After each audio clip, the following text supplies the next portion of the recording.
Hey everybody, it is time for my morning inspiration.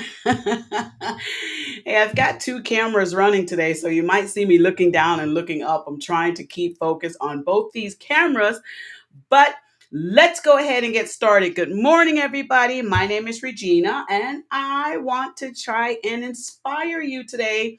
I've been focusing on inspiring married women because there's a lot that our men go through. And what I want to try and do is to help married women understand that we have to help our husbands. How?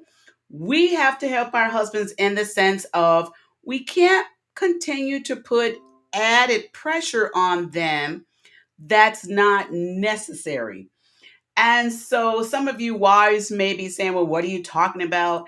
Well, what I try and do is I try and inspire people and to make changes, positive changes in their life.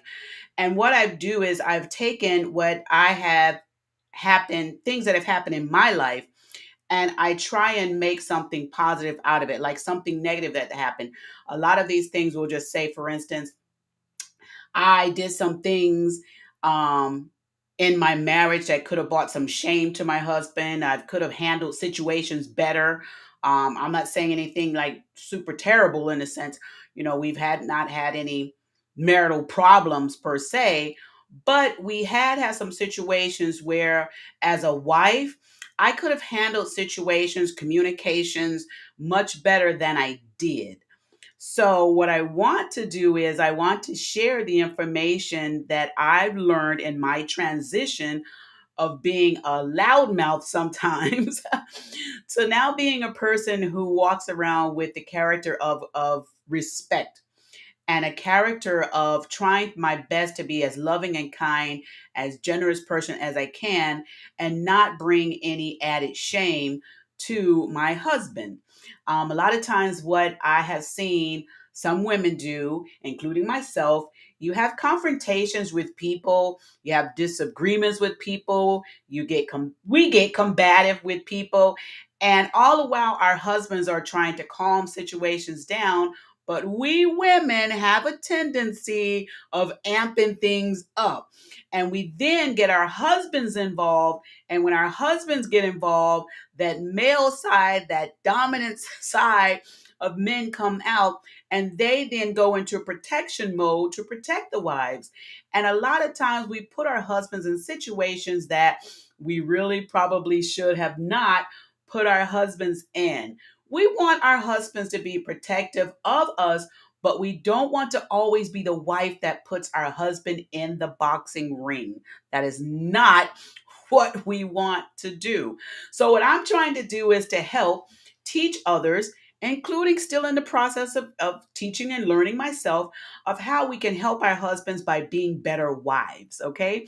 So, what I do is I do my morning motivationals, and I've started this new series that I'm doing on wives. Now, wives, I am going to do a series focusing on men. Okay. So, hang in there. I'm going to focus on men also. But right now, for the next few weeks, I think we're going to focus on us women, how we can be better at being better wives. First of all, you have to understand you've done the big step. You became a wife. You've got the ring. You've got the ring on your finger. He's taken the vows. You are the one he chose. So that in itself is a jewel that you have gotten. You've achieved that. There's a lot of women that would love to be in your place of being a wife, especially to a good man. So, what we wives have to do is we have to learn how to keep these good men, and not only keep these good men, but keep these good men happy and in a place where they're always wanting to come back home, okay, to be with us, or always wanting to hang out with us. So I'm just doing some of the things that I have learned, and I'm sharing them with you. But during my morning motivationals to encourage us women to be better wives, I also am taking verses from the Bible to back up kind of what I'm saying, so that you don't think this is just Regina, but it's also scriptural word from the Bible. Okay, so let's get started. Good morning, Bishop. How are you doing, Bishop Nora? Norwood is joining us today. I'm so happy to see you on board. You and your wife are also examples of a good married couple. And I think so. You guys join Bishop Norwood's Facebook chat as well. He does a powerful, him and his wife do a powerful prayer line in the afternoons. I believe it's at 12 o'clock. See that on his Facebook page. Let's get back to what we're talking about today, and that is happy marriages and women. Take a look at our verse that we're going to be studying today. Here's what we're talking about this morning. Are you a noble wife or a disgraceful wife? That's a thought. Have you ever thought of yourself as being one or the other?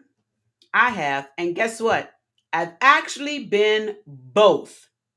And I'm ashamed to say it, but I also have to be honest to say I have been a disgraceful wife at times, because I had to learn that everything we want to say, we have to control how we say it so that the reaction of what we say is not something that we will regret saying.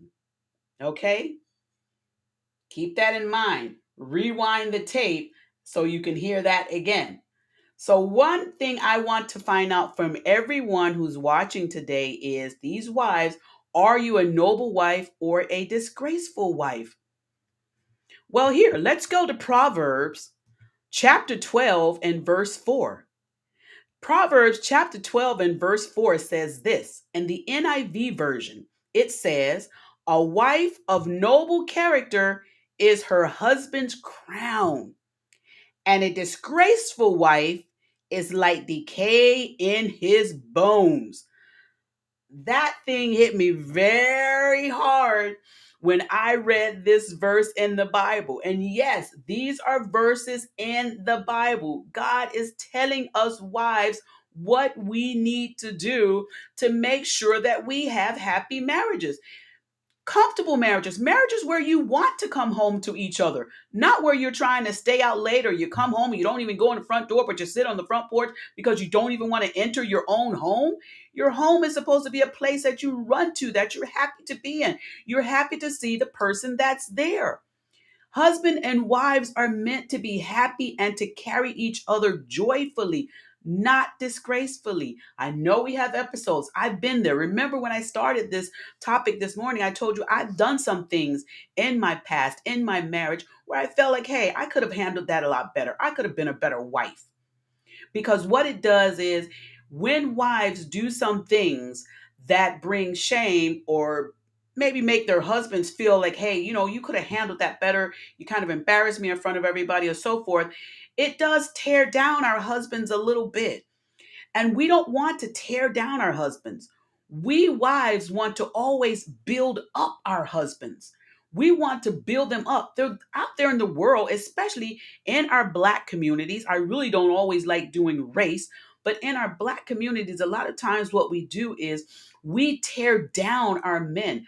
Our men are being torn down enough in these worlds, in these streets, when they go out there and these jobs, in the traffic, with strangers. They're being torn down enough. They should be wanting to get home to their wife that's going to build them up and encourage them and make them feel like a great husband.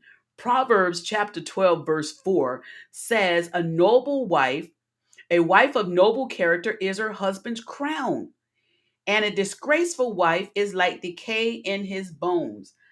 I don't want my husband to decay away or wither away or anything because of something that I did. I want to be like, remember they say milk does a body good. It would build up your muscles, build up the bones for the husbands. It would make people strong. I want to be that type of wife, that I'm not a decay to my husband, but I'm that wife that builds him up, that strengthens him, that when somebody else tears him down, all he needs to know is he can come to his wife, and his wife is going to build him up, take away all that hurt that he had. I don't want to add to the hurt. I want to take away the hurt. Let's look at this verse, Proverbs chapter 12, verse 4, in another version. Here we have it again now in the CEV version. A helpful wife is a jewel for her husband, but a shameless wife will make his bones rot. Come on, wives, we could do a lot better. All we have to do is realize before we get into something, a situation, and especially when our husband's there, or even when our husbands are not there, because they will find out about the situation. Let's think about our husbands first before we get into whatever that situation might be. Let's put our thoughts. Some things don't always have to be said, and a lot of things don't always have to be paid attention to. That's what we wives do a lot of time. Not only wives, but women. We get into chatty conversations that, we should not be involved with.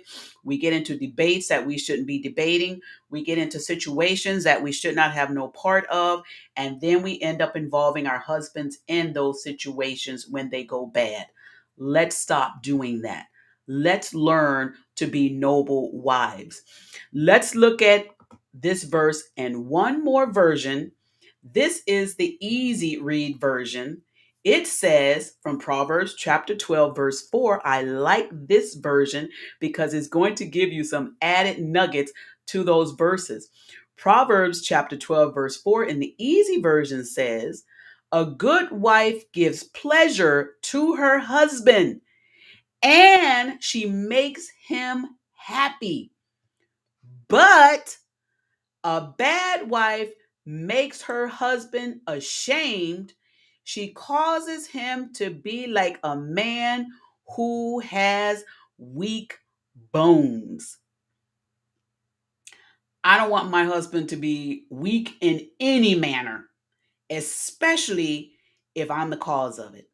So, ladies, today, this is your motivational morning. And for you single ladies, listen, take all this information I'm giving you into consideration. Put it in your database because your husbands are coming and you want them to know that you are a noble wife. You are a wife of good character and you are a wife that's going to strengthen his bones and not make his bones weak. I hope you got something out of this today. I did, even for myself, as I'm giving it to you.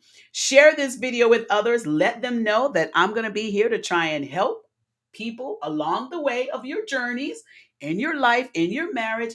And I want you all to remember to be happy, be kind, considerate, and be noble wives. Join me each morning as I share some tidbits on happy marriages, happy lives, and happy moments. Share this video with others. So glad you tuned in today. I will see you later. Share this video and remember to subscribe and click like and share so that we can grow this platform on the Simple Truth and the Truth and Triumph Ministries pages as well. The Simple Truth is going to be live this Wednesday. It's my Facebook and YouTube page, and it'll be on this personal page as well. This Wednesday, we're also going to be sharing some information from our special guests because we do interviews in the morning, and we're going to be having Miss Lonnie Grace. She's going to be sharing some information of how she lost 200 pounds on her own. No medicine, no surgeries, no pills. She did it on her own. And it did not take her long to do it. And she wrote a book to tell us how she did it. She's going to be here this Wednesday at 11 o'clock. It's a special time. I normally interview on Saturdays at 11. I will also have an interview this Saturday at 11. But this Wednesday is a special interview with Miss Lonnie Grace. She's a chef. She's an MMA boxer now. And she's a motivation for people to lose the weight. So, hey, wives, join in. I know if you're like me, picked up a little COVID weight. I didn't pick up COVID weight. I just picked up weight. I don't want to claim nothing COVID, okay? I picked up a little weight while we were inside. But I'm going to lose that weight because Chef Lonnie's going to show us how to do it this Wednesday at 11 o'clock. All right. I love you all. Join me each morning as we go live. I'll try and get a set time for all of this. We'll say 10 o'clock from now on. 10 o'clock in the mornings, we'll do this, and we'll let everybody know that we are going to be loving, caring wives and great women of God. Amen. See you guys later. Thanks for tuning in. Y'all have a blessed day, okay? Bye.